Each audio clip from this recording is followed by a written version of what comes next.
বাংলাদেশ হচ্ছে একটা dining table. যে বা যারা সরকারে বসে তারাই কচাং করে খাওয়া শুরু করে দেয়। তখন আমরা দেখতে পাই একটা ভিন্ন রূপ। কি রূপ? তখন বিরোধী দল বা সরকারের বিপরীতে যারা থাকে তারা হয়ে যায় সুফি, সাধু, দরবেশ, নৈতিকতা একটা আদর্শ মূর্ত প্রতীক। আপনার তাদের কথা শুনলে, তাদের সাথে চললে মনে হবে এইমাত্র জান্নাত থেকে পলাই চলে আইছে। ফেরেশতারা তারা এখনো খুঁজতেছে যে, "ভাই আপনি দুনিয়ায় থাইকেন না, বিশেষ করে বাংলাদেশে থাইকেন না, আপনি এখনই জান্নাতে চলে যান।"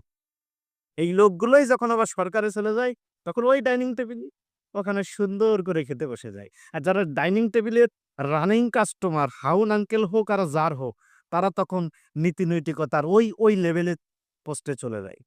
মানে একটা সুবিধা আছে সরকারে গেলে। রাজনীতির মজাটাই আলাদা। আপনি বিরোধী দলে থাকেন, সরকারি খাবার। সরকারি দলে থাকেন, জেলে বইসেও আপনি সরকারি খাবার খাচ্ছেন। তার মানে রাজনীতিতে বাংলাদেশের মতন মজা পৃথিবীতে আর কোন দেশে নেই।